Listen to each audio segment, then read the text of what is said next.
앞서 리포트에서 보셨지만 전북 학생 1인당 월 평균 사교육비 지출액은 전국 평균과 비교하면 낮은 수준이지만 1년 새 증가폭이 가장 컸다는 점은 눈에 띄는데요. 왜 이런 현상이 벌어졌는지 전국 교직원 노동조합 전북지부 최수경 정책실장과 조금 더 이야기 나눠보겠습니다. 네, 실장님 어서 오세요. 안녕하세요. 네, 우선 지난해 초중고 사교육비와 관련해서 전국적인 상황 한번 짚어주시죠. 네, 이제 사교육비 조사가 2007년부터 시작됐는데 이 조사 이래 최대 규모인 29조였습니다. 학령 인구는 감소하고 있는데 총액이 지금 이렇게 늘어난 상황인데요. 윤석열 정부 들어서서 3년 연속 늘어서 지금은 30%까지 오른 상황이고요. 교육부 총 예산의 4분의 1에나 해당되는 큰 금액입니다. 사실 물가는 오르고 임금은 사실 실질 임금은 줄어드는데 왜 사교육비가 이렇게 늘어나는지 참 비정상적인 상황이라고 생각하고요. 특히 또 사교육비는 이제 이 고소득자와 300만 원 미만 가정에 차이가 3배 이상 나는 좀 이런 양극화도 심화되고 있는 상황인데요.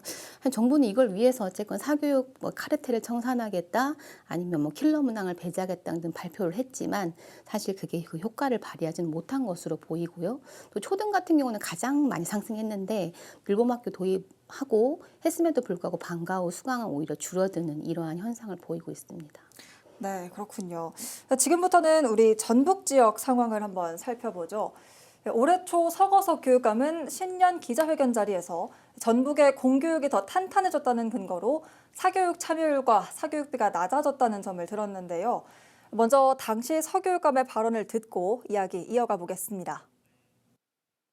지난해 발표한 전국 초, 중, 고 학생의 사교육 참여율은 평균 78.5%로 역대 최고치를 기록했습니다. 하지만 전북은 오히려 감소해서 70% 아래, 즉 69.8%로 떨어졌습니다.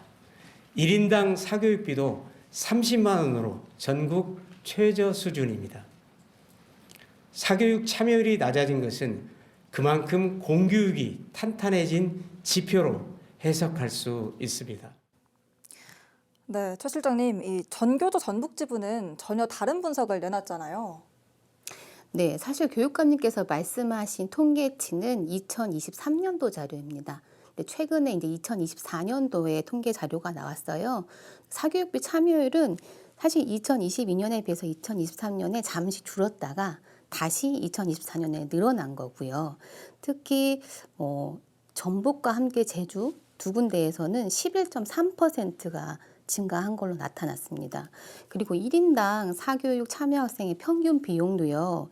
2022년도에는 41만 8천 원이었거든요. 근데 2023년도엔 43만 3천 원. 여기서 확 올라가서 2024년에는 48만 2천 원으로 가파르게 상승하였습니다. 네. 또 눈에 띄는 점은 초등학교, 그중에서도 4, 5학년의 사교육 참여율이 크게 늘었던데요. 전북교육청의 총괄평가 도입과도 좀 연관이 있다고 보시는 건가요? 네, 사실상 2023년도에 4학년, 5학년 학생들의 참여율은 77% 정도였거든요. 근데 2024년도에 4학년이 85.5%, 5학년은 83.7%로 크게 늘어났어요. 사실상 총괄평가 이후에 학원 등록한 학생들이 많다는 이야기가 사실로 증명이 되었다고 전 보이고요. 또 이제 3학년 같은 경우에는 책임학년제라고 해서 맞춤형 학업성 태도 자율평가를 말이 자율이지만 실제로 강제로 시행을 했습니다. 그랬더니 3학년이 가장 높게 나왔는데 86.8%입니다. 네, 그렇군요. 전북교육청이나 전교조나 공교육이 살아야 사교육이 준다는 데는 좀 뜻을 같이 하는 것 같은데요. 결국에는 방법론의 문제일까요? 공교육을 강화하기 위해서는 어떤 방법이 있을까요? 예, 사실 이제 일각에서는 이런 전북의 현상을 보고 공교육에 대한 신뢰가 떨어졌기 때문이라고 말을 하기도 하는데 저는 조금 이 전북의 상황은 좀 다르다고 봐요. 2022년에 비해서 이렇게 2024년 크게 올라간 부분은 초등에선 지필형 평가를 강조한 부분이라고 생각합니다. 결국엔 단기간에 성적을 올리기 위해서 학원가로 가서 문제풀이 연습을 하게 되는 것 같은데요. 초등은 중고등학교와 다르게 대입제 또한 조금 떨어져 있잖아요.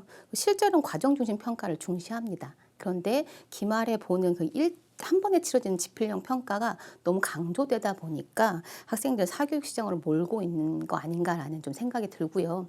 근데 크게 봤을 때 중고등학교의 문제는 사실 대입제도의 개편이 아니고는 답이 없거든요.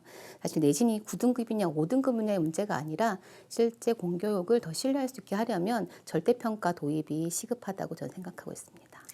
네, 그렇군요. 오늘 여기까지 듣겠습니다. 말씀 고맙습니다. 감사합니다.